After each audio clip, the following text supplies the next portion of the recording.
Hello. Hello. Welcome back to the Second Button podcast. We're Brian and Andrew, and this episode redeemed everything bad we said about Seinfeld last week. Yeah. Yeah, the last one, yeah. It was just, I felt bad because we shit on it, but it's like, hey, there's got to be, bad to be good. Yeah, you got to shit on something. Yeah, I was texting you before this. I'm like, I was taking my notes and everything. I'm like, this is a great episode. There's so many memorable scenes and lines in this one episode. If you said Yankee beans, Yeah. these pretzels are making me thirsty, and you're not supposed to do that. It doesn't feel like the same episode, but it all is the same episode. Yeah, and it works really, really well. But yeah, this is real nice. Anyways, yeah, doing season 3, episode 11, The Alternate Side, which is kind of a weird title for it. I feel like alternate side of the road. Is that a Woody Allen reference? Maybe we should probably look this up before we start recording. Jamie, look that up for us. Yeah, somebody look that up. Let us know. Yeah, I wonder if it's like moving cars from the other side of the street. I don't know. Anyways, but this was originally aired on December 4th of 1991, so we're getting into Christmas territory here. 91. All right. So this opens up with a bit about car alarms, stand-up bit here. How like the car alarm acts like a nervous, hysterical person when someone gets near it and it's like, whoa, whoa, whoa. Jerry's kind of doing the act. It's like, oh yeah, yeah, and it's kind of like really annoying and car horn and everything going off. It's like, and Jerry's like, I would like a car alarm that's like more subtle. Like someone goes and tries to break in and goes, excuse me? Yeah. Side eyes it. When was the last time you heard a car alarm and you thought, somebody's stealing that car? Or do you hear a car alarm and you go, fucking someone's car alarm's going off? Yeah. They're useless. Like no one's hearing a car alarm and saying, crap, someone's stealing that car. Even if you saw someone like crawling underneath and trying to hotwire, like he's trying to turn his alarm off, you wouldn't think they're stealing it. Yeah. Yeah, I know, definitely. You hear it all the time, and it's just always like, oh, somebody shut that car off. Yeah. Not like, uh-oh, somebody's stealing that. I better do something. And even if they did, what would you do? I'm like, oh, they're driving away. Yeah, call the police and they're like, yeah, we're not going to find them. Yeah, no, we're definitely not going to do that. But anyways, opens up at Jerry's apartment, and he's telling George how his car got stolen right off the street. They stole it. And then they're like, George is like, how'd they start it? And he's like, they must have crossed the wires or something.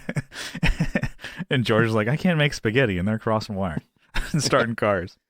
And then Kramer comes in. This goes back to a story my mom told me right before I watched the episode. Yeah. My mom called and we caught up for a little bit. She mentioned a friend that their daughters, like one was like street smart, one was book smart. Yeah. And one of them was making craft dinner. She looks at the box and she goes, the directions on this are awful. It says to boil the water, but it doesn't tell you how to boil the water. So she told me that story, and then I went to watch this, and it was George was that person. It doesn't tell me how to boil the water. Yeah. He can't make spaghetti. I like that. And it's just like hot wiring cars. I don't even know how that would work. But anyways. So Kramer comes in and he tells him that they stole his car. Who? Was it they? Oh, they stole it. They kind of do that little bit back and forth. Which is funny because Jerry seems like pretty okay with this. Maybe like it happens all the time, or if it's just, that's living in New York for you. Like that kind of And I found it funny that they did the they thing. Mm-hmm. And Jerry says they, and then Kramer's like, was it more than just one? Yeah. Because he said they. Mm-hmm. So it's showing that in 1991, they was also used as a singular term for one person. Yeah. But 30 years later, people still can't wrap their head around it. Yeah. It's always, just like, he says like, oh, they, like, oh, they, can't fix the sidewalk. They, can't, didn't, that kind of thing. And it's kind of funny. They just kind of quick, bit back and forth about that. But anyways, it's like, he's just not too worried about a stolen car. Like if that happened like to my car, it'd ruin me. I mean, well, It wouldn't. Especially if the bed of your truck was full of recyclables. I know, ready you to would lose all those nickels. Oh my awful. God. Yeah, and like that's like $100. For those that don't listen to other podcasts Brian's on, he has a pickup truck and he keeps his recyclables in the bed.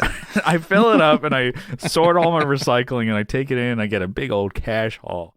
Last time I got made $120, okay? That's fantastic. Nothing to, shake a stick at. It's pretty good. But, I mean, it would suck. It like, if my car got stolen, my truck. Yeah. And Jerry's just, oh, well. And then, but I think the key is to have a car that no one will want to steal.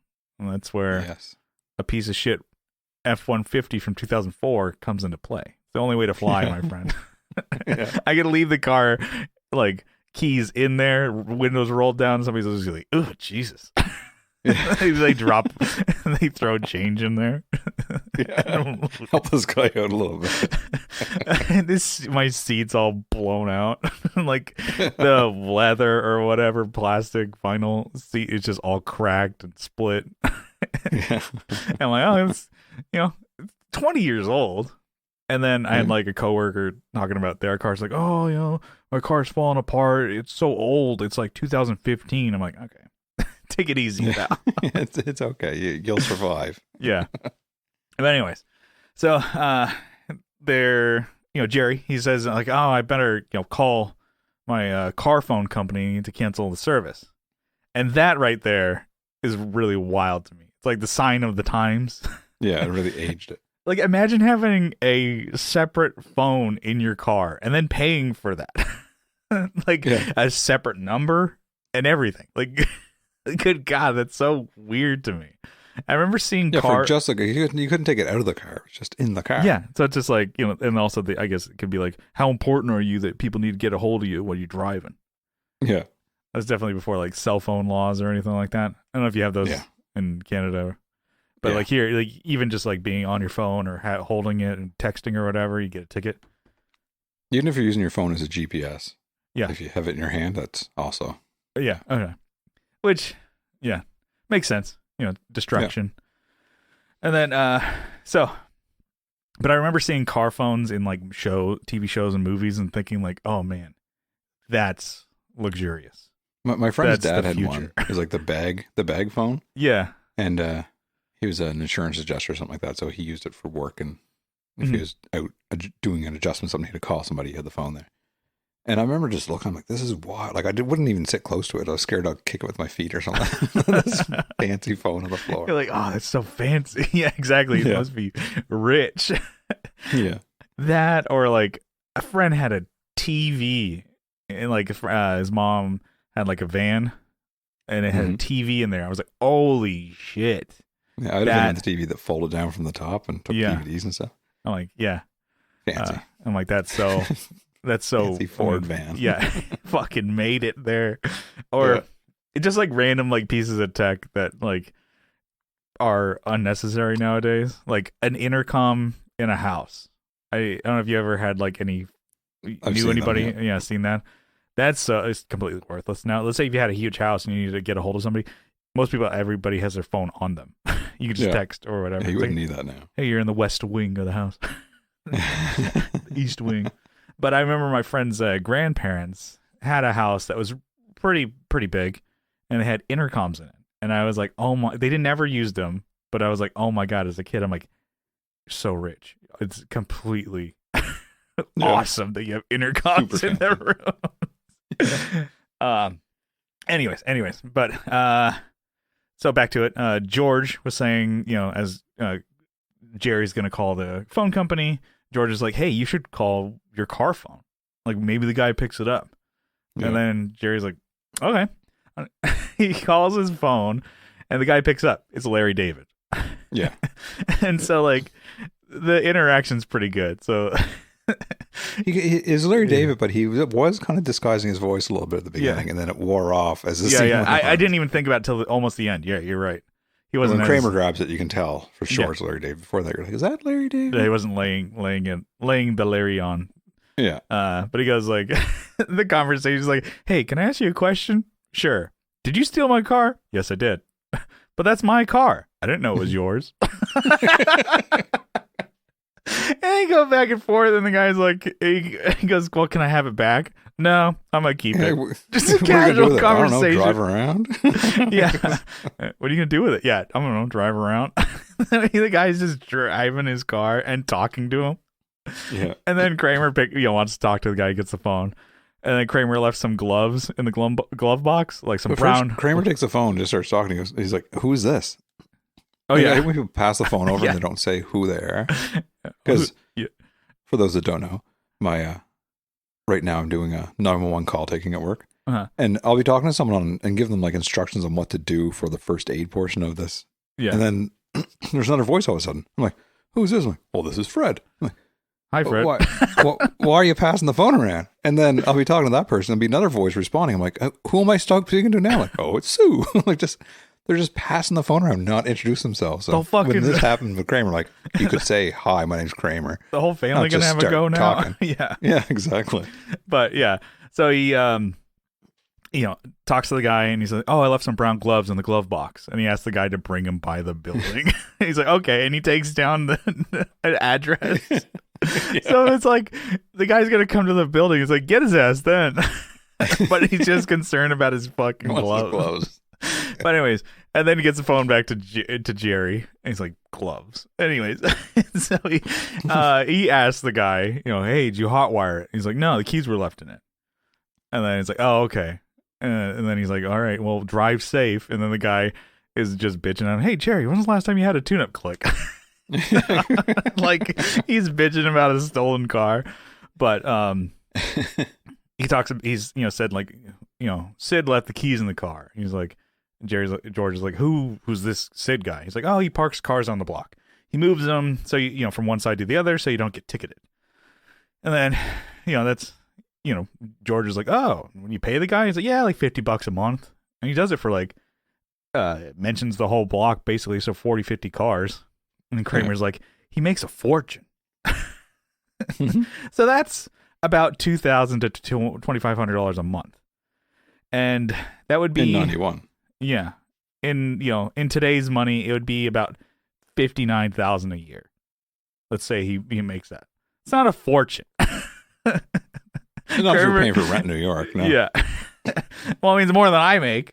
I should start parking cars. Yeah, but I'm not clean. I'm living well. Yeah. So. But George, he's intrigued. Like, oh, money. I think. Yeah, no. It goes to this point. Yeah, George is unemployed at this point, so he doesn't have a job. But anyways, so Sid comes in. He apologized about leaving the keys in the car.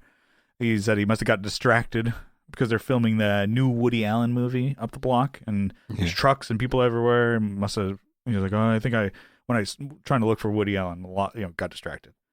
So, and then Kramer just casually mentions, he's like, picking his nails. He's like, "Oh, I'm going to be in that movie." He's going to be an extra. And he's like, "Well, how'd you get it?" And he's like, "I was watching them film, and then they asked me to be in the movie out of the clear blue sky." Yeah. I got a quality. So, I got a quality. He just crosses his legs. Yeah. And George seems so upset that Kramer is getting this part. Like he's incapable of being happy for his friends. He's just has to be jealous of. Of everything. Yeah. I mean, it's kind of like with this show. It's like they're just terrible friends. This would be. They'd be. They almost like never really stick up for anyone but the core four, really. But it's fun. Anyways. So, and even then, George is still not the best friend. He's still George. Yeah. So Sid, he mentions how he's going out of town next Wednesday. He can't park the cars. And then they get into a bit, him and Jerry, about next Wednesday versus this Wednesday. The upcoming Wednesday is, in 2 days. So that's the next Wednesday. And he's like, "No." Yeah, he's just going back and forth. It's like, if I meant this Wednesday, would you say? If we're talking about putting this episode on Wednesday of this week, would you say this Wednesday or next Wednesday? This Wednesday. I would as well. Yeah. Okay, we're on the same page then. So remember, the schedule's not going to be messed up, guys. Yeah, you'd only say that. I mean, yeah, it's totally would be next if you're on that Wednesday. Yeah. Really. Or if you Jerry's wrong and Sid is right. That's what we're saying. Mm-hmm. Wrong. Sorry. Bye-bye. So George, he asks, who's going to move the cars while he's gone? He doesn't give a shit. The cars can move themselves for all I care. He's going to be gone. And then George asks, if he can do it while he's gone. And so it's like, fine, I guess. You got nothing else. Themselves if they want, he says. Yeah. He's just he's kind of asked, like, what do you got nothing going on that you want to move cars? He's like, well, I'm in between jobs at the moment, or like transition phase. Transition phase. Yeah, I'm figuring things out. But yeah, so he's like, fine, and he's like, just don't forget to take the keys out. And it's like pretty much it. Okay, so not to poke holes in a plot or whatever. It's funny, but I'm like, how does that work? Does this guy just have 40 to 50 spare keys hanging out, and how does he know which one goes where? And then, so it's not like he can just borrow your car keys and then bring them up to you again. He'd have to have an extra set made for him. Is that what you do? Yeah, like you'd have to give him your car key, and then he'd have to know which one goes where. And I'm like, that doesn't seem like the best operation. A lot of organizational work would be required. Yeah, it's not a real thing. I mean, I don't know if am I crazy here? It just seems like a made up plot point for this episode. Yeah, and I'm just saying, boy, I hope somebody got fired for that blunder. We'll check with Doug Christ. He knows New York better than we do. We'll ask Doug if that's a thing people do in New York. Yeah. So the phone rings, and this time you can't hear the other side of the conversation. It's just Jerry is the car thief. He's just asking about the defroster and how to do that. So Jerry doesn't have a car, so he's got to rent a car. Cuts to the next scene, and Elaine and Jerry are at the car rental joint. Elaine's telling. This is such a classic scene too that I forgot was in this episode. Yeah, it's. Yeah. This is one of it's classic scene. It's anyway. So this is so great, but we're gonna get to the conversation. But before that, Jerry and Elaine, they're talking about the guy that Elaine's dating at the moment. He's an author. Things are going pretty well, except he's 66 years old. Mm-hmm. So Elaine and Jerry and the gang, they're probably early 30s, mid 30s in the show. Mm-hmm. And that's a big gap in age. It's like dating her dad. Yeah. Could be trouble. But they get called up to the desk, and Jerry, he said like, oh, I made a reservation for a midsize car, and the clerk agent, she's typing away, and they continued to talk about the 66-year-old dude, and she's kind of trying to sell it, and like, he's in good health, he works out, he's vibrant. Oh, Jerry, you'd like him.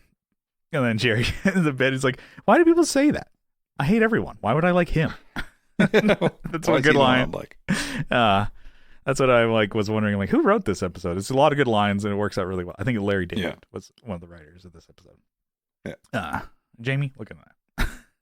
But anyways, and then Elaine asks if Jerry would ever date a 66-year-old woman, and then he's like, well, I tell you, she would have to be really vibrant. And then this next scene's great. So, agent, she's I'm sorry, we have no midsize available at the moment. He's like, I don't understand. I made a reservation. Do you have my reservation? Agent, yes, we do. Unfortunately, we ran out of cars, but the reservation keeps the car here. That's why you have the reservation. And she goes, I know why we have reservations. I don't think you do. If you did, I'd have a car. See, you know how to take the reservation, but you don't know how to hold the reservation. And that's really the most important part, the holding. Anybody could just take them. And then he just he acts it out. It's like, oh, yeah. I feel like this came right out of his stand-up. Like this scene, it was perfect. He nailed it. It feels like he put a lot of work into this because it just came off perfect. Yeah, and then the agent, goes to speak to her supervisor. And then, she goes into back office, and then through a window, you can see her talking to another person. And then this was great too. It's like, he's like, oh, here we go. The supervisor. You know what she's saying over there? What? Hey, Marge, you see those people over there? They think I'm talking to you. So pretend that you're talking to me. Okay, now you start talking. Oh, you mean, and then like, oh, you mean like this? So it looks like I'm saying something, but I'm not really saying anything at all. And it's perfect. It's like mirrored. Yeah, because they're going back and forth. And them. That's... So now you say something else, and I won't tell, and they won't yell at me because I thought, they thought I was checking in with you. Okay, that's it. Mm-hmm. That's enough. You see you later. The agent comes back. He says, "Oh, I can't do anything for you." And then Jerry's like, "Yeah, you look like you were having a real conversation over there." And that's the play though when you're in customer services to I'll talk to the supervisor, and then you're not the bad guy anymore. Yeah.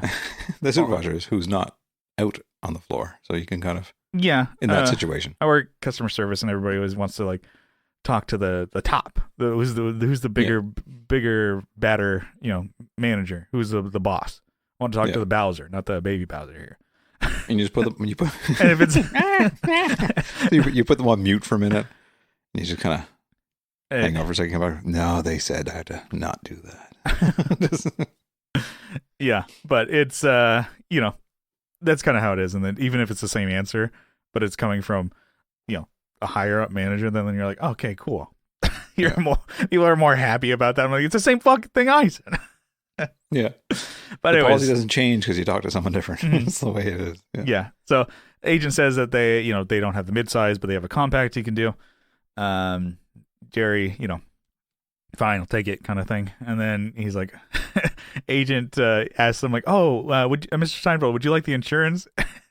And it says, Jerry's like, "Yeah, you better give me the insurance because I'm gonna beat the hell out of this car." I'm gonna beat the hell out of this thing. And the woman's face is like, as he's signing. And they continue to talk about the 66-year-old that Elaine's dating. And then Jerry just yeah, if you like it, that's all that matters, kind of thing. And then immediately Elaine starts fading. It's like, I love being with him. I like being with him. It's okay being with him. And then next scene at Jerry says, Elaine, I don't enjoy being with him. She let that sink in pretty fucking quick. Jerry didn't even do anything, like saying like, "Oh, he's too old." Didn't even give any negative feedback. It just Elaine already just like. There was a cut scene, a scene that was cut there. Oh, really? It's Elaine saying that they were at I forget where they were, but she was talking with him, and she mispronounced a word, and he corrected her in front of another couple. She goes, "When I'm dating, I want to focus on dating, not on grammar." Yeah. And then Jerry says, "That's actually pronunciation, not grammar." And she goes, "Not you too." And she goes on about how she just doesn't like the guy. So yeah. But so she's going to meet him for lunch, but she wants to break up with him, and she's rather do it over the phone. And then Jerry's like, "Well, how many dates have you gone on? 7. That's got to be a face-to-face breakup." If it was 6, it'd be a different story. I don't know where that is in the handbook, but it sounds like a legitimate rule. Yeah. So Kramer kind of comes in the door, and then George just busts in right behind him, barges in. His hair's all frazzled. He's got a belt full of keys. He's like, "I got a car overheating, an alarm that won't go off." And George is just losing it. He's trying to get a bucket of water. I don't know, dump it on the car, I guess. He's coping just as well as George would cope. Yeah. And so, Kramer starts talking about shooting his scene. So he was supposed to be just the extra in the background carrying groceries, but during the filming, he fucked up and he tripped. And then Woody Allen saw and thought he was so funny, and now Kramer has a line in the movie. Yeah. And they're all like, he's in a scene with Woody Allen. Kramer's going to be a star, baby. And then they want to hear what the line is. And so he turns to Woody and he says the line, "Boy, these pretzels are making me thirsty." So classic. And he's like, they all kind of critique him. Is that how you going to say it? And he's like, "Well, I'm working on it." And then George is the first one to criticize him because George is still mad that it's like, that's how you're going to say it, like he's not worth it. And then Elaine says her take on the line, and then Jerry does. And, they all stink. Kramer knows. It's like, you guys don't know how to act. Because Kramer's now a big shot. And then George gives his take on it, and he just yells out, all frustrated, "These pretzels are making me thirsty." And it's like, no, they all played it as their character, like their character would actually say. Yeah, and then he's like, "It stinks." He's like, "I didn't say anything." And then George is like, "Well, maybe the pretzel guy is stressed because he has no job, no girl, and he's parking cars for a living." He's hearing the honking cars in the background.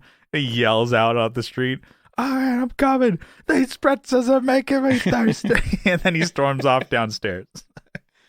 And in that scene, the corner of the rug behind the couch, the corner of it was flipped over. Yeah.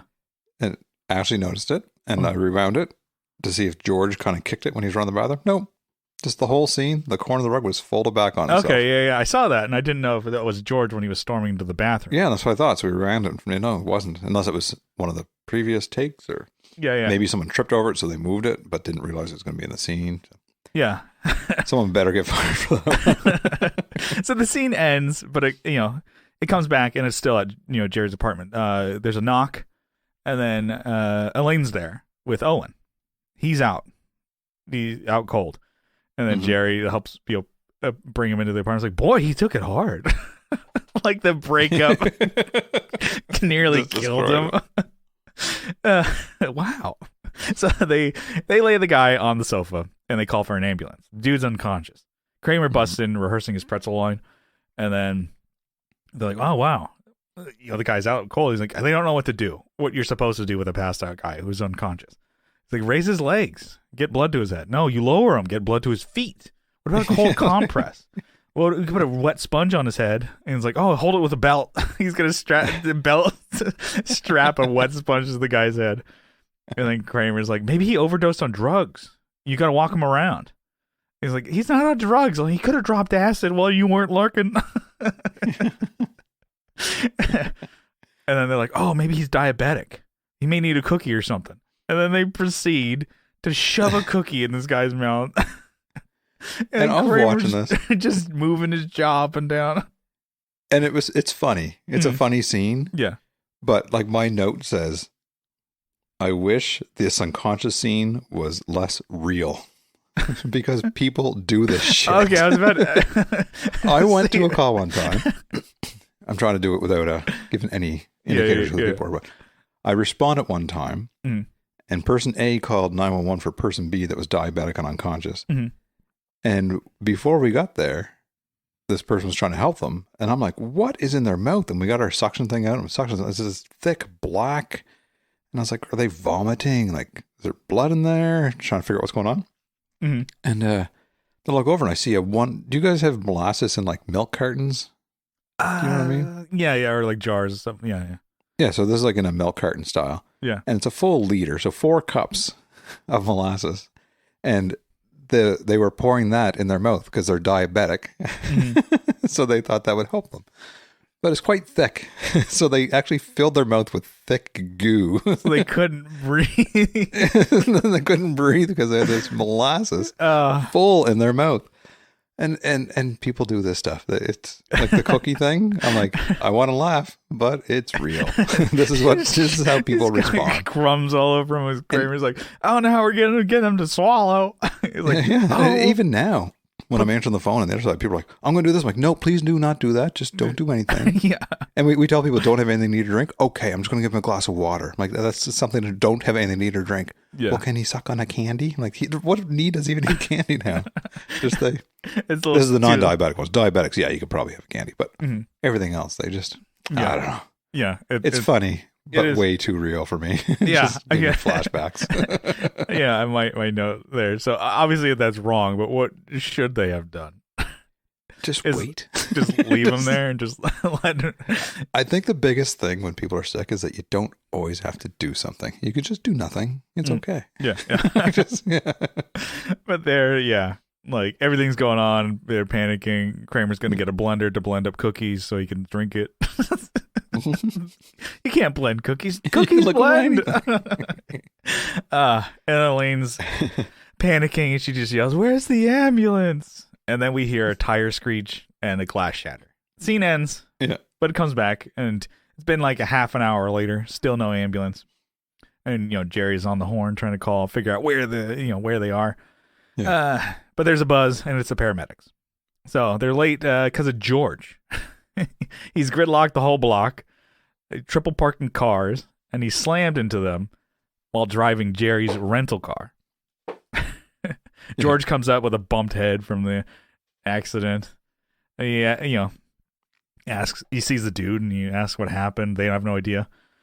Paramedics you hear him off screens like, who shoved cookies in his mouth? You're not supposed to do that. They act like, oh no, it was there when we got him. Like they're gonna get in trouble. But yeah, George was saying, he was parking the cars and he saw Woody Allen. He got distracted. That's why he crashed the car into the ambulance. Kramer comes in and he says, how George is fucking up the production of the movie. Woody's pissed at George. He's like, me? He's that mad at me? Should I apologize to Woody? He must really George is more happy that Woody acknowledged him. Yeah. Yeah, he must be a big Woody Allen fan. Yeah. I've not seen a single movie of his. So, but yeah. Let's see. So Kramer says, he's like, I may try and smooth things over with Woody, and as he puts on his shades indoors because Kramer's a superstar now. The aviators. Yeah. So cuts to a stand-up scene where Jerry's talking about first aid like hundreds of years ago. There's no medicine, no tech, no equipment. What do? They were just there first, hanging out with you. Can you help me? No, but we were first. Like YouTube comments, how people would do first. Yeah. Do people still do that? I don't know. I was about to what was the point? That was dumb. And now, yeah. Just to be like the first comment. Yeah. First. But like 7 people saying first. What you should do is go on find random videos that have 50 views or something like that or less even from 10 years ago. First. If you would like to do that, you could go to Andrew's Alcove or the Second Button podcast or the Tone Jerks podcast or East Coast DNA. And you could go in there and just be the first person to comment on 95% of those videos. Yeah. Yeah. They come back to Jerry's apartment and, Sid's laying into George. He says, you never said you didn't know how to drive. Because he damaged a bunch of cars. He's just teeing off on George. And Sid's got another good line. He says moving cars one side of the street to the other don't take no more sense than putting on a pair of pants. My question to you is, who's putting on your pants? And then Kramer comes in with the newspaper. I put my pants on, Sid. I put my pants on. I don't believe you. You put your pants on, you move those cars. Yeah. And then Kramer comes in with the paper. And then he says, oh, you see the paper? And then Jerry's like, no. Even though it's Jerry's paper. So there's an article about Owen, the author, the writer. So he had a stroke at a friend's apartment. It goes on. It's and then Kramer's like, Jerry, you're the friend. It's you made the big time now, Jerry. Yeah, it's pretty good. Oh, in the article it talks about how it wouldn't have been as severe if there wasn't a bunch of commotion blocking paramedics. So George's commotion, and he also mentioned how the commotion delayed Woody Allen's movie and how Woody may never shoot in New York again, all because of George. George is sitting there taking it all in. I'm like, okay, Woody Allen hates you. You almost killed somebody. Yeah. Do people shoot movies in San Diego? Is that a thing that you ever see being a bigger city? I don't think so. I think if anything, they're going to do LA. Yeah. Because Halifax has some movies happening at times. Mm-hmm. And when it reminded me of the story when he said he's not going to shoot here again. They shot Titanic, parts of Titanic they shot right in Halifax. Oh, okay. And that there's actually a graveyard in Halifax of Titanic. I was going to say Titanic survivors. Not survivors. Yeah. People that died in Titanic, bodies that they recovered. They buried some of them in Halifax. Oh, damn. And but they shot part of the movie in Halifax. And somebody dropped acid into the chowder for lunch. And got everybody fucking out of it on acid. Oh shit! And they shut down production for the day. I don't know who did it or what their plan was, but they put acid into the chowder and got everybody all fucked up. And they just stopped filming. I don't think it was like Leo and everyone like that, but it was like different scenes. Yeah, that's pretty good. They definitely got everyone high on acid. I don't know what the end game was for this, but it's pretty good. Yeah. Well, that could have ruined any films being made in Halifax again. That's just that one prank, right? So, yeah. Just a goof, dude. What the hell's the problem? Like, Can't have fun anymore.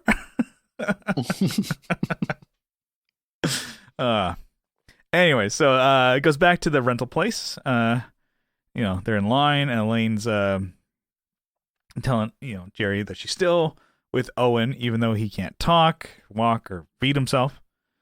She can't leave him now. It'd be like abandoning him because of his condition. She'd be ostracized from society or from the community. The community. That's what she says. Yeah, the community. Oh, we have a community? Yeah.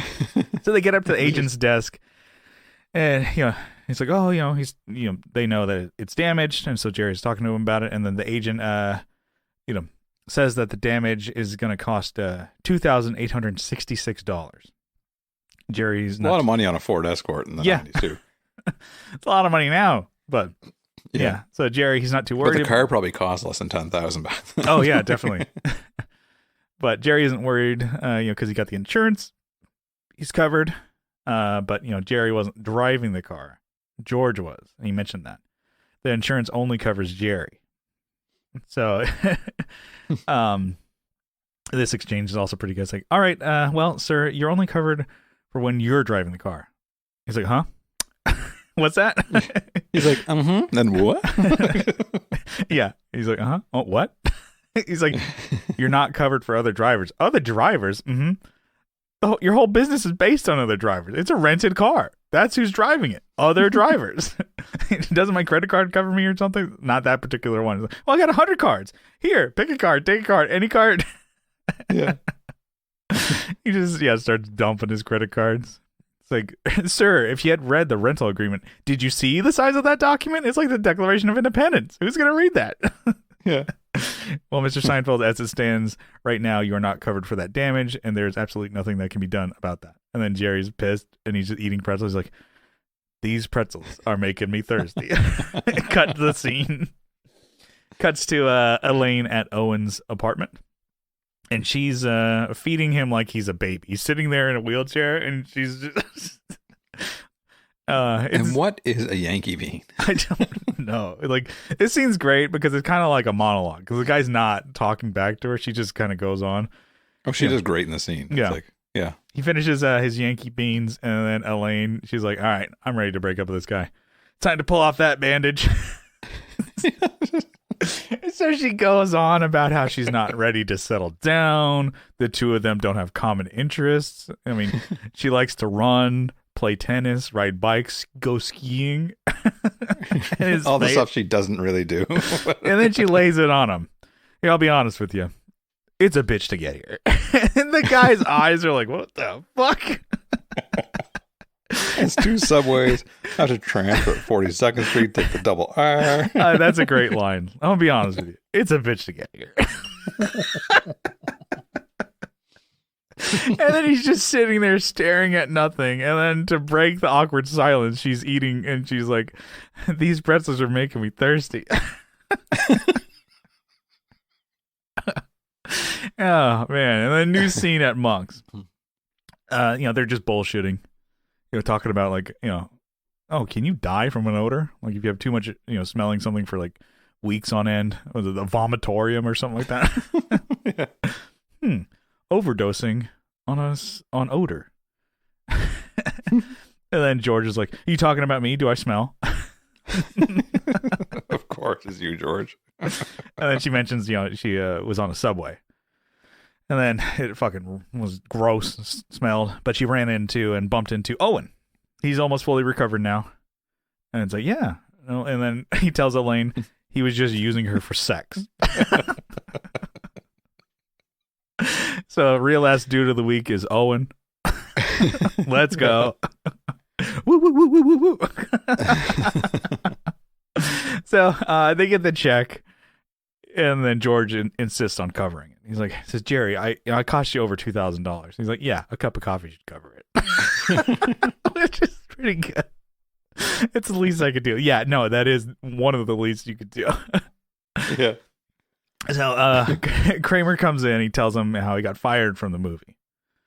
He said, they rehearsed it a couple times. They're ready to shoot it. And then he said his line, and then he slammed a glass of beer on the bar and shattered it. And a piece of glass hit Woody. He started crying. I'm bleeding. He's like, it's not a big deal. I don't get why I got fired. And then some woman tells Kramer that he's fired. So he's like, okay, well, that's that. They're quiet for a second. And then Jerry notices Kramer has his brown gloves. Kramer met up with the car thief, got his gloves back. He goes, for crying out loud. So good. It's great, yeah. I was thinking this was going to end without a stand-up bit. But no, it kind of was, because it had the credits going for a long time. Like, oh man, maybe they finally... Because I know they do get out of that eventually. But no, it comes back. Yeah. Stand-up bit about, being sick in a relationship. How that's the best part. Wedding vows, richer for poorer, for better, for worse. The sickness one is all you need. He's like, that's the most important one. And that's the only time you need someone there. The rest of the time, you can just go off, have a ball, whatever. But if I get the sniffles, whatever you want, you better be there. Which I think is great. Yeah, and definitely when I'm sick, I know I'm just I'm kind of like a baby, but I'm also like, just like, leave me alone. I'm just gonna die here. Leave me alone, but don't go anywhere and be here for me. Yeah. Last time I was sick, I was, last year with COVID. And I was like the first couple days of like, this is it. I'm gonna die. I just have tons of Powerade bottles on the, everywhere, water bottles. I have my cold medicine. I was like, this is how I go out. It's not the year of Brian. Yeah. Just in a dark room. I'm like, but yeah, no, I'm definitely a baby. It's like everything bothers me when I'm sick. I'm like, don't fucking talk to me. But be here. But yeah, just leave me here to die. Mm-hmm. But you better, when I mourn for me. Too, I actually took a day off to take care of me because I was just couldn't do anything. I'm helpless. Yeah, and then had to isolate too. That was another problem. Yeah. Can't do anything, and you really can't do anything. So. Mm-hmm. Yeah, but man, this episode was great. It was good. It was so much better than the last one. Yeah, it definitely I've seen the episode. But I honestly laughed out loud at parts. Yeah. I did as well. It was a good one. He's like, who put your pants on? I don't believe you. Yeah. And then one of my favorites was like, it's a bitch to get here. He's in his eye. One thing I just noticed is his eyes look at her like he was such a good actor. I looked him up. I'm like, he's got to be something, because just the miming acting would be very difficult, but you could see his expression. He just did so well. So I looked him up, and he's a bit guy. He was an episode of Star Trek. He was in but he's nobody. Not nobody, but he was. Yeah, nothing big. Yeah. Yeah. But just that the voiceless acting was done so well that I thought he had to be somebody. Yeah, no. Same as Sid. He must have been a comedian or something, because he wasn't in much either, but he was so funny. There's no way he didn't make money off being funny. Yeah. And it's also, it's funny. Yeah, I know you mentioned it. Owen never said a single word. Mm-hmm. Oh, man. Great episode. Yeah, this was a fun one. It was a good one. But, I think that's it. We're going to bring this in for a landing here. There were maybe some voice call-ins, right? Or about doing who did their best. We still have half a dozen from Michael Cartwright. Yeah. We'll play those maybe at the end here. Yeah, we'll play them here at the end. And best, if we have any more, you can hear those as well. But we'll put another call out before I finish editing the episode and see if we can get a couple more in there. Yeah, their best. These pretzels are making me thirsties. Yeah. So we're going to start with Brian's. What's your best pretzels making me thirsty? I do like Jerry's. I was like, these pretzels are making me thirsty. That's one I always go to too. If I'm eating pretzels and I do it, I copy Jerry's. I'm like, these pretzels are making me thirsty. Making me thirsty. Or Elaine's, these pretzels are making me thirsty. Yeah. What is her face? She's like, this is ruining my life. Yeah. It's almost like they're sour or soil or spoiled. And Kramer's like, that's the worst. But yeah, if anyone wants to find us anywhere online, there's a link tree down in the description and show notes, and you can find us there. Follow us on Instagram, and Twitter's there. And if you need to get a hold of us, find us in there. All right. And we'll see you again in a couple weeks. See ya. Bye. Goodbye now. Ba-da-da-da.